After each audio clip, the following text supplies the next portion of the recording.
하나님을 밀어낸 결과라는 제목으로 함께 말씀을 나누려고 합니다.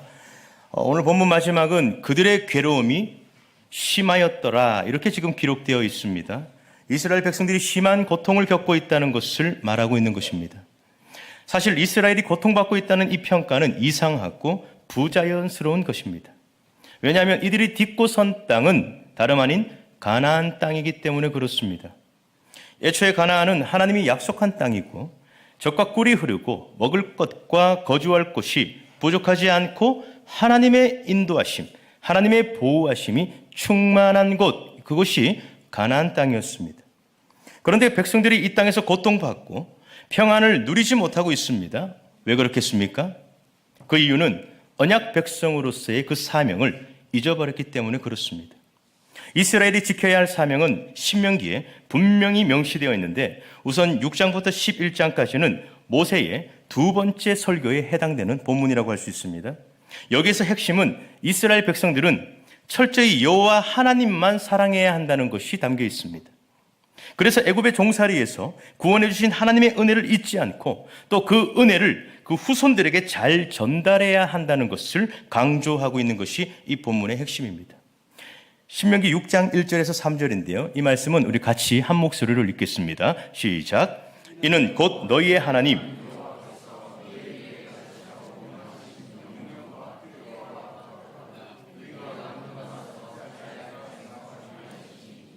곧 너와 내 아들과 내 손자들이 평생에 내 하나님 여호와를 경외하며 내가 너희에게 명한 그 모든 규례와 명령을 지키게 하기 위한 것이며 또 내 나를 장구하기 위한 것이라.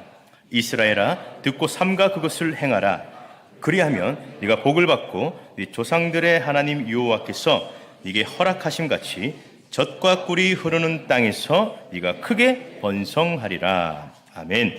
자, 하나님이 차지하게 할 그 땅에서 해야 할 일들은 부모와 자녀, 손자들 모두가 하나님을 경외하고 하나님의 명령하신 일들을 지키고 따라야 하는 것이었습니다. 또 하나 덧붙이자면 그 땅에 있는 우상들과 음란한 문화를 절대 따르지 않는 것이 있었습니다. 그리하면 이스라엘은 젖과 꿀이 흐르는 그 땅에서 크게 번성하게 된다고 하나님은 분명하게 약속하셨습니다. 그런데 가나안 땅에 들어간 이 출애굽 2세대들이 하나님의 언약을 잘 지켰을까요? 잘 아시는 대로 그렇지 않았습니다. 안타깝게도 그들은 그 약속을 지키지 못했습니다. 사사기 1장은 여호수아가 죽은 뒤에 이스라엘 백성들이 아직 정복하지 못한 가나안 땅을 차지하기 위해 전쟁하는 장면으로 시작합니다.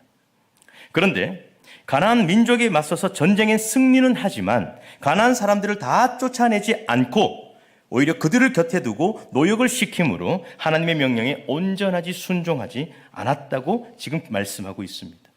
그런 상태로 사사기 2장으로 넘어가면 하나님의 사자가 불순종한 이스라엘 백성들에게 찾아가서 언약을 어긴 대가로 가나안 민족이 이스라엘 백성들에게 가시가 될 거라고 말했습니다. 그리고 그 세대의 사람들은 다 죽고 맙니다. 그 후에 일어난 세대들은 믿음의 세대가 아니라 다른 세대가 되었고 하나님을 알지 못하고 하나님이 하신 일을 알지 못한 세대라고 기록하고 있습니다. 하나님을 중심에서 밀어낸 그 결과로 사사시대가 등장하는데 그 특징을 보여주는 본문이 오늘 사사기 2장 11절에서 오늘 읽진 않았지만 23절까지의 내용입니다. 여기에 공통된 모습을 하나 보여주는데 그들의 삶은 우상을 숭배하며 하나님을 배교하게 됩니다. 그리고 그 배교 때문에 하나님의 심판으로 고통이 찾아옵니다. 그들은 괴로워서 하나님께 부르짖습니다. 그리고 그 고통 속에서 하나님은 사사들을 세워서 구원해 주시지만 이스라엘 백성들은 곧 하나님의 그 은혜를 구원의 감격을 잊어버리고 다시 배교하는 장면으로 돌아가게 됩니다. 배교, 고통, 구원, 망각, 다시 배교하는 것입니다. 이 순환이 3장부터 16장까지 이어지면서 백성들은 점점점 더 타락하고 된다는 것을 우리는 이 사사기를 보면서 알게 됩니다. 하나님의 긍휼로 구원은 하시지만 타락이 거듭될수록 그 구원의 풍성함도 희미해진다는 것을 보여주고 있습니다. 가나안 땅에서 하나님을 잊어버리고 그 사명을 잊어버리고 하나님을 자신의 삶에서 밀어내므로 하나님으로부터 약속된 모든 좋은 것들이 단절되었고 그래서 약속의 땅에서 평안과 안식을 누리지 못하게 된 것이 이스라엘 백성들의 삶이었습니다. 오늘은 약속의 땅에서 사명을 잊고 또 하나님을 중심에서 밀어낸 결과로 배교와 고통이 찾아온 것을 다시 조명하면서 이 시간 함께 이 말씀을 통해서 반면교사 삼으려고 합니다. 오늘 함께 나눌 말씀은 두 가지입니다. 그 첫 번째는 하나님을 밀어낸 결과, 첫 번째 이방 민족의 동화됨입니다. 11절부터 13절인데요. 제가 한번 읽겠습니다. 이스라엘이 여호와의 목전에 악을 행하여 바알들을 섬기며 애굽 땅에서 그들을 인도하여 내신 그들의 조상들의 하나님 여호와를 버리고 다른 신들 곧 그들의 주위에 있는 백성의 신들을 따라 그들에게 절하며 여호와를 진노하시게 하였으되 곧 그들이 여호와를 버리고 바알과 아스다롯을 섬겼으므로. 자, 본문은 이스라엘이 하나님 앞에서 악을 행했다고 기록하고 있습니다. 그 악은 그들의 조상의 하나님 여호와를 버리고 이방 민족의 다른 신들을 따라 그것들에게 절하면서 섬겼다고 기록하고 있습니다. 하나님을 중심에서 그 주변으로 밀어내고 주위에 있는 잡다한 신들을 자신들의 중심으로 모셔놓고 그것들에게 절했다는 것입니다. 이스라엘 백성들이 하나님을 의도적으로 적극적으로 버리면서 원래 해야 할 그 경배의 대상을 바꿔버린 것입니다. 이것이 하나님이 보시기에 큰 악이었고 하나님의 진노를 쌓게 된 원인이라고 말하고 있습니다. 우리가 여기서 눈여겨볼 것이 있습니다. 어떤 것을 버린다는 것, 그 버림으로 끝나는 게 아니라는 겁니다. 그 버림으로 만들어진 그 빈 공간에는 또 다른 것들의 체험으로 이어지고 있다는 것을 보게 되는 것입니다. 보십시오. 이스라엘 백성들의 삶의 중심인 하나님을 버렸습니다. 무엇이 그 속으로 들어오게 됩니까? 그들의 주위에 있는 백성들의 신들이라고 기록하고 있습니다. 참신을 버리니 또 다른 신들이 그 공간으로 들어와서 새로운 중심이 되어버린 것입니다. 이처럼 진리를 버리면 비진리가 들어오고 그것이 진리인 것처럼 이스라엘 백성들의 마음속에 새로운 기준이 됐고 새로운 주인이 되어버린 것입니다. 우리도 마찬가지입니다. 성도가 중심을 잃고 진리를 붙들지 않으면 다른 것이 들어오게 되는 것입니다. 이건 결코 가벼운 문제가 아닙니다. 우리가 눈을 들어 한번 세상을 한번 보십시오. 세상을 둘러싼 게 무엇입니까? 크게 문화라고 할 수 있습니다. 문화는 하나님이 창조하신 자연을 그것을 자원으로 삼아서 인간이 의도를 가지고 만든 재창조물들입니다. 그런데 그 문화는 결코 중립적이지 않습니다. 왜 그렇습니까? 그걸 만든 인간이 중립적이지 않기 때문에 그렇습니다. 그 사람의 의도에 따라서 선과 악으로 구분되어집니다. 그런데 이 세상은 아무래도 선보다 악이 많습니다. 악인이 많기 때문에 그렇습니다. 그래서 악한 문화가 많아질 수밖에 없는 것입니다. 그리고 그 문화는 그대로 존재하지 않습니다. 만든 사람들의 의도에 따라서 또 다른 사람들에게 선택을 요구하게 됩니다. 문화는 우리에게 계속 요구합니다. 무엇을 구매하라고 말합니다. 소비하라고 말합니다. 이것을 먹어보라고 말합니다. 저것을 경험해보라고 말합니다. 이런 옷을 입어보라고 말합니다. 이런 삶을 살라고 말합니다. 자녀들을 이렇게 교육하라고 말하고 이 정도는 누려야 된다고 그 기준과 가치를 딱 정해서 우리에게 끊임없이 문화로 우리에게 시그널을 보내는 것입니다. 메시지를 보내는 것입니다. 세상은 그 문화를 소유하지 못하고 누리지 못하면 패배자라고 낙인 찍습니다. 우리의 생각과 의도와 다르게 주변에서는 이런 가치와 기준들이 물밀듯이 밀려와서 우리에게 선택하고 자극하게 됩니다. 만약에 우리에게 확고한 중심이 없다면 세상의 가치와 기준이 우리의 주인이 될 수밖에 없다는 것입니다.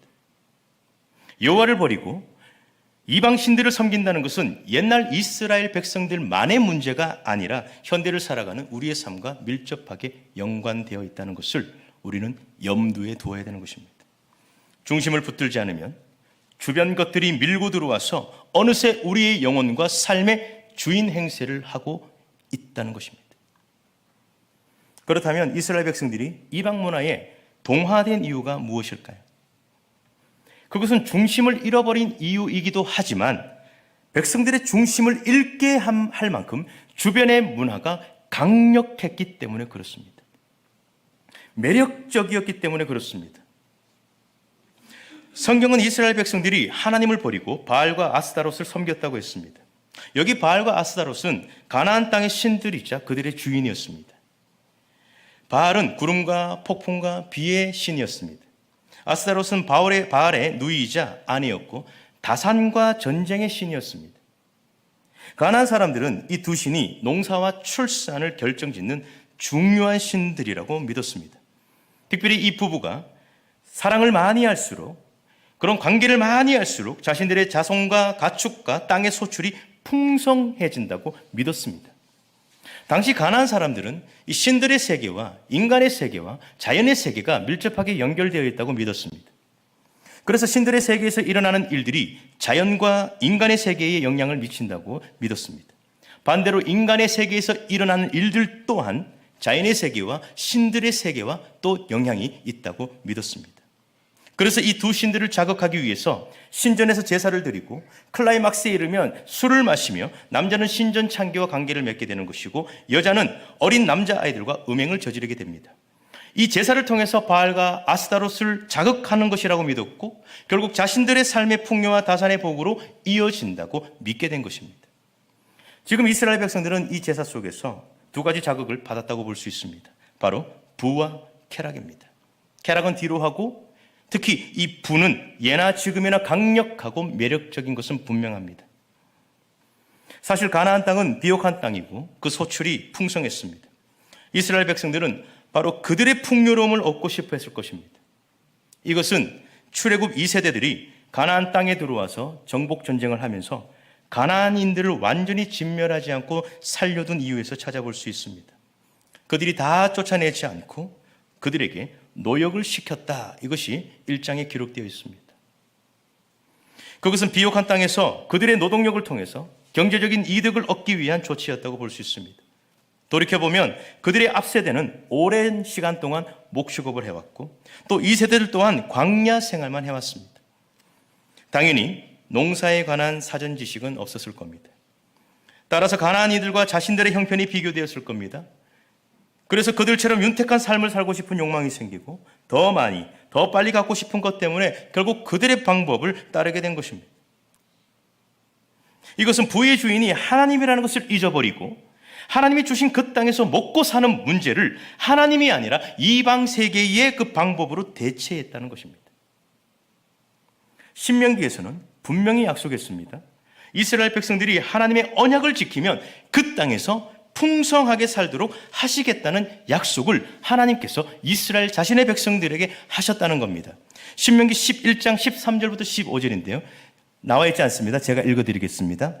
내가 오늘 너희에게 명하는 내 명령을 너희가 만일 청종하고 너희의 하나님 여호와를 사랑하여 마음을 다하고 뜻을 다하며 섬기면 여호와께서 너희의 땅에 이른 비, 늦은 비를 적당한 때에 내리시리니 너희가 곡식과 포도주와 기름을 얻을 것이요 또 가축을 위하여 들에 풀이 나게 하시리니 네가 먹고 배부를 것이요. 하나님이 그 땅에 비를 내리게 하셔서 소출을 얻게 하시고 가축들도 먹도록 풀이 나게 하실 거라고 약속하셨습니다. 이것은 온 자연의 주인이 누구시며 사람과 가축을 풍성히 먹이시는 분이 누구이신지를 지금 분명하게 보여주고 있는 것입니다. 하나님이 주인인 것을 신뢰하면 적당한 때에 하나님의 방법대로 채우시겠다고 약속하신 거죠. 그런데 그들은 하나님이 아니라 바알과 아스다롯을 선택한 것입니다. 하나님의 방법이 아니라 그 땅에서 이방인들의 방법대로 불을 넣고 생존하려고 했던 것입니다.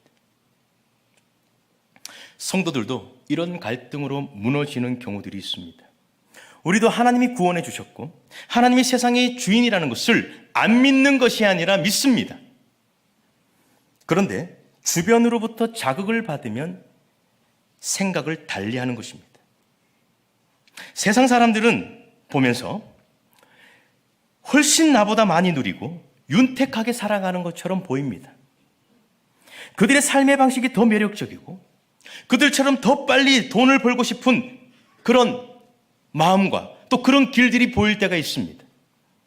그래서 그들처럼 따라가기 위해서 우리가 가진 신앙의 방식을 밀어내고 그들의 방식을 선택하면서 그들처럼 윤택하게 살아가는 것을 좋아하고 선택할 때가 있다는 것이죠.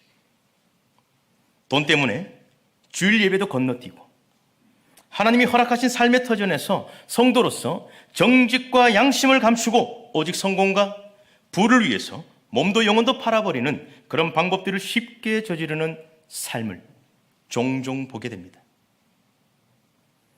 이런 것들은 성도의 방식이 아니라 가난한 사람들의 방식인 것입니다.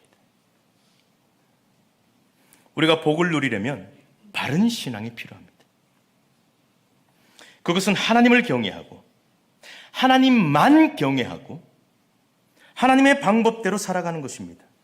그리고 이런 믿음들이 있어야 되는 것입니다. 하나님이 내 필요를 적절할 때 반드시 채우실 거라는 그 믿음, 그것을 신뢰하는 것이고, 그래서 하나님보다 앞서가지 않는 것입니다. 그리고 자신을 절제하면서 세속에 물들이지 않는 것이죠. 지금 이스라엘 백성들은 가나안 족속을 완전히 밀어내지 못하고 그들과 타협한 채 살아가다가 오히려 그 문화에 동화된 그런 모습을 보여주게 됩니다. 그들처럼 부와 쾌락을 추구하고 거기에 완전히 빠져버려서 풍요와 다산의 주인이 바알이라고 믿고 따르면서 살아가게 된 것입니다. 하나님을 중심에서 잃어버리니 부와 쾌락으로 앞세운 이방 문화 앞에 속수무책으로 흡수된 것이죠. 우리도 하나님과 세상을 저울질하면서 둘 중 하나를 선택해야 하는 유혹 앞에 늘 서 있는 자들이 저와 여러분들입니다.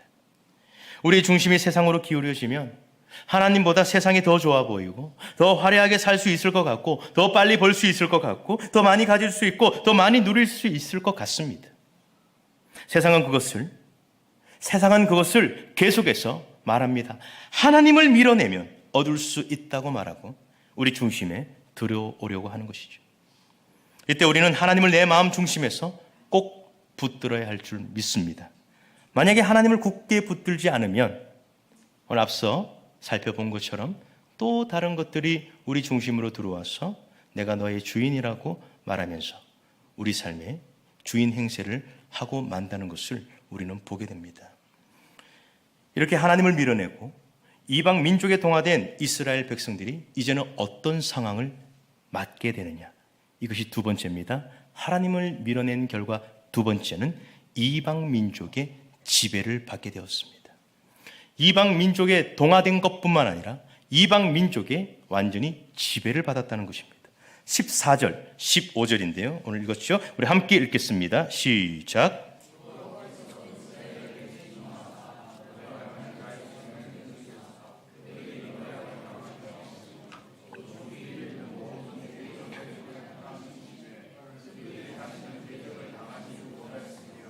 그들이 어디로 가든지 여호와의 손이 그들에게 재앙을 내리시니 곧 여호와께서 말씀하신 것과 같고 여호와께서 그들에게 맹세하신 것과 같아서 그들의 괴로움이 심하였더라. 자, 이스라엘 백성들이 하나님을 밀어내고 부와 쾌락을 추구했지만 그 결과는 어떠했다고 지금 기록하고 있습니까? 부유해졌습니까? 그렇지 않죠. 그들의 바람대로 되지 않았습니다. 중심 잃은 그들의 삶에 찾아온 것은 고통, 괴로움이라고 말합니다. 그들이 겪는 고통은 하나님에 의한 심판 때문에 찾아온 결과였던 것입니다. 하나님께서 어떻게 하셨냐면 먼저 노략하는 자의 손에 붙여 노략을 당하게 하셨다, 이렇게 기록하고 있습니다. 원래는 하나님께서 이방 민족을 이스라엘 손에 붙이시는 것이 하나님의 계획이었습니다. 손에 붙인다는 것은 완전한 승리를 의미하는 것입니다. 그런데 이방 민족을 이스라엘 백성들의 손에 붙이신 것이 아니라 오히려 이방 민족 손에 이스라엘을 손에 붙였다고 지금 기록하고 있습니다. 그들이 이스라엘을 노략하는 데 놔두신 겁니다. 또 주위에 있는 나라들에게 팔아넘기신다고 했습니다. 하나님께서 지금까지 이스라엘을 보호하셔서 대적들로부터 지키셨는데 이젠 이스라엘을 노리고 있는 대적들에게 마음대로 처분하도록 내버려 두신 겁니다. 그래서 이스라엘은 그 대적들에게 모든 주도권을 빼앗긴 채 승리가 아니라 패배하며 살아가게 된 것입니다. 그것도 수치와 부끄러움을 안고 말입니다. 어디를 가든지 하나님이 그들에게 재앙을 내리시게 하는데 그것은 여호와께서 말씀하신 대로라고 기록되어 있습니다. 한마디로 언젠가 했던 그 말씀이 성취되었다는 겁니다. 신명기 28장 15절에서 19절인데요. 제가 읽어드리겠습니다. 이스라엘을 향한 축복을 이어서 재앙을 기록하고 있는 말씀입니다. 네가 만일 네 하나님 여호와의 말씀을 순종하지 아니하며 내가 오늘 네게 명령하는 그의 모든 명령과 규례를 지켜 행하지 아니하면 이 모든 저주가 네게 임하며 네게 이를 것이니 네가 성읍에서도 저주를 받으며 들에서도 저주를 받을 것이요 네 강주리와 떡반죽 그릇이 저주를 받을 것이요 네 몸의 소생과 네 토지의 소산과 네 서와 양의 새끼가 저주를 받을 것이며 네가 들어와 저주를 받고 나가도 저주를 받으리라. 지금 이 저주는 이미 이 세대들이 가나안 땅에 들어오기 전에 모압 평지에서 모세에 의해 선포된 말씀입니다. 결국 이들은 하나님의 명령에 불순종하게 되었고 그래서 하나님이 말씀하신 대로 이들은 어디를 가든지 고통에 처하게 된 것입니다. 성경은 그들의 괴로움이 심했다고 기록합니다. 여기에서 괴로움은 묶여 있다는 것입니다. 그들이 의지했던 것들로 압박과 눌림을 당해서 고통에 억압되어 눌려진 채로 괴로움이 심했다는 것입니다. 지금 보시면 이스라엘은 가나안 족속이 믿는 그 신 바알과 아스타롯을 따르면서 부요와 평안과 안식을 줄 거라고 믿었지만 그게 아니라 그 반대로 심한 고통을 얻게 된 것을 보여줍니다. 하나님의 진노에 의한 심판입니다. 제가 이 장면을 보면서 좀 다르게 표현해 봤습니다. 그들이 의지했던 것들에 대한 배신인 것입니다. 저와 여러분들이 하나님을 밀어내고 어떤 것을 선택했는데 그 선택한 그것이 우리를 배신했다는 것입니다. 이것을 눈여겨봐야 됩니다. 하나님을 밀어내고 그것들을 의지하면 그것들에 의해서 묶여진 채로 심각한 압박과 고통을 받을 수 있다는 이 말입니다. 하나님의 뜻대로 자녀를 길러내지 않으면 자녀가 우리의 우상이 되면 자녀가 우리의 압박이 될 수 있습니다. 하나님이 기뻐하시는 대로 재정을 사용하지 않고 재정이 우상이 되면 그 재정이 우리의 압박이 될 수 있습니다. 하나님이 인정하지 않는 불건전한 관계는 상대방 때문에 자신의 영혼을 올가맬 수 있습니다. 우리가 하나님이 아닌 욕망을 선택할 때 그것들이 우리를 압박해서 숨통을 조여올 수 있다는 것입니다. 부와 쾌락을 쫓아가면 하나님은 그 부와 쾌락을 통해서 우리를 괴롭히는 도구가 될 수 있다는 것을 말씀하고 있는 것이죠. 지금 이스라엘 백성들을 한번 보십시오. 하나님이 주신 약속의 땅에서 샬롬하지 못하고 있습니다. 믿었던 것들에 의해서 배반당하고 오히려 많은 대적들에 의해서 괴롭힘을 당하고 그들을 이길 힘도 없고 싸울 용기도 사라진 채 원수들에게 짓밟히며 살아가게 되는 것입니다. 이렇게 된 것은 이방 민족과 그들의 음란한 풍습들을 다 밀어내야 되는데 쫓아내지 못하고 방치했다가 결국은 그것들을 수용한 결과로 고통받고 있는 것입니다. 오늘 읽은 본문은 여기에서 끝이 납니다. 그렇다면 이렇게 하나님의 진노로 심판받고 고통받고 약속의 땅에서 안식하지 못하는 것으로 끝이 날까요? 이렇게만 끝이 나야 하겠습니까? 어두운 이야기를 하니 아무도 아멘을 하시지 않고 이거 어떡하지 심각한 상황을 의도했던 것은 맞습니다만 생각보다 더 심각해서 먼저 좀 풀어드리고 이제 환기를 좀 시킨 다음에 정말 은혜로운 말씀으로 함께 좀 말씀을 나눴으면 좋겠는데요. 사사기는요, 이 절망 속에서도 여전히 소망이 있음을 우리에게 보여주고 있습니다. 이렇게 소망 없고 답이 없는 이스라엘은 고통 속에 부르짖죠. 물론 이 부르짖음을 오해해서는 안 됩니다. 하나님께 진심으로 부르짖는 것은 아닙니다. 고통 때문에 그냥 하나님께 부르짖었다는 것입니다. 그냥 고통 속에 비명을 지른 것이고 압박 때문에 흘러나오는 슬픈 탄식과 처절한 눈물일 뿐입니다.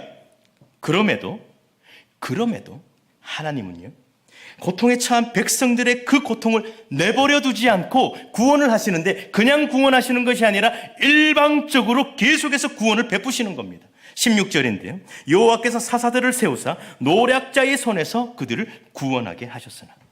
하나님은 백성들을 징계하고 고통에 처하게 하셨지만 여전히 긍휼을 가지고 계셨던 겁니다. 그래서 사사들을 세워서 그들을 구원하시죠. 여호와께서 이스라엘 백성들을 구원하시는 하나님을 보면서 하나님이 어떤 분인지를 선명하게 우리에게 보여주고 있습니다.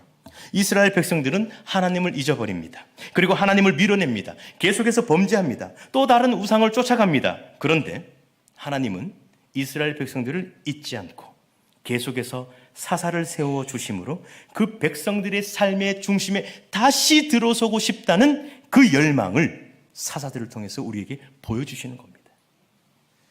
16절 마지막 절을 보시면 구원하게 하셨으나 이렇게 끝이 나죠. 그 뒤로 또 다른 범죄가 이어지고 더 심각하게 우상을 따르고 하나님을 배반하고 타락은 점점 심해집니다. 그때도 하나님은 진노하시고 채찍질을 하시죠. 그런데 중요한 것은 하나님은 단 한 번도 구원을 멈추지 않으셨다는 데 있습니다. 사사시대, 참 소망 없는 시대지만 하나님은 당신의 그 구원의 손길을 멈추지 않으심으로 죄인들에게 여전히 구원자가 되심을 보여주고 있습니다. 이것이 사사시대에 감춰진 소망인 것입니다. 비밀인 것입니다. 그래서 지금 우리 시대도 소망 없어 보이고 때론 우리와 우리 자녀들이 하나님을 밀어내고 세속에 빠졌다고 할지라도 하나님은 자신의 백성들을 포기하지 않으시고 끝까지 구원하시는 은혜를 믿고 하나님께 나아간다면 분명한 회복과 소망이 있을 줄 믿습니다. 뿐만 아니라 하나님의 긍휼을 따라서 누군가 엎드린다면 그 한 사람을 통해서도 그 시대를 변화시킬 수 있다는 것입니다. 이것은 성경을 더 큰 맥락에서 볼 필요가 있는데요. 사사기는 각각 자기 소견대로 살아가는 자들과 그런 공동체에 의해서 점점 타락하고 공동체 전체가 비참하게 실패하는 것으로 마무리가 됩니다. 그런데 그게 끝이 아닙니다. 그게 끝난 것 같지만 끝이 아니라는 겁니다. 하나님을 끌어안고 자신을 붙들어 세우는 한 사람에 의해서 그 시대의 절망과 슬픔을 끊어냈고 새로운 시대를 열어가게 됨도 보여주고 있습니다. 잘 아시는 대로 사사기 다음이 무엇입니까? 룻기죠. 나오미 그 며느리 룻을 한번 보십시오. 시어머니를 따라서 모압에서 이스라엘로 넘어왔습니다. 그것은 그들의 신이 아니라 하나님을 선택한 신앙이었습니다. 우상의 땅을 버리고 신앙을 결단한 그 한 여자의 믿음을 보고 통해서 보아스를 만나게 되고 보아스를 통해서 오벳을 낳게 됩니다. 오벳은 다윗의 할아버지죠. 한 이방 여인이 다윗과 훗날 예수 그리스도의 조상의 족보에 올려지게 됩니다. 하나님을 중심으로 끌어안은 여인이 받은 복됨인 것입니다. 사사들이 치리하던 때 흉년이 들어서 누군가는 잘못을 선택해서 약속의 땅을 떠나게 되지만 또 누군가는 하나님을 선택하고 신앙을 붙든 그 한 사람을 통해서 그 시대와 절망에 빠진 인류의 새로운 소망이 만들어지고 있음을 우리에게 보여주고 있는 것입니다. 그리고 또 한 사람이 있습니다. 바로 한나이죠. 불임을 겪고 있던 한나가 하나님께 서원하면서 매달릴 때 하나님의 은혜로 한 아이를 낳게 됩니다. 그 아이가 사무엘이죠. 한나는 자신의 서원대로 아이를 바치게 됩니다. 하나님께 바쳐진 사무엘은 하나님의 은혜와 보호 속에서 잘 자라가게 됩니다. 제가 지금 사무엘을 소개한 이유가 있습니다. 한글 성경으로는 사사기 다음이 룻기이지만 히브리어 성경에서는 그 순서가 사사기 다음이 사무엘입니다. 불임을 겪고 있는 것처럼 절망에 빠지고 더 이상 소망 없는 그 시대를, 그 사사시대를 거쳐오지만 한 여인의 간절한 소원으로 사무엘을 잉태하고 그 사무엘은 하나님의 손에 의해서 그 시대 마지막 사사로서 단에서 부엘세바까지 그 말이 한마디도 땅에 떨어지지 않고 탁월하게 쓰임받았던 사람이 사무엘이었습니다. 사사시대 이유를 밝히는 시대의 등불이 된 것입니다.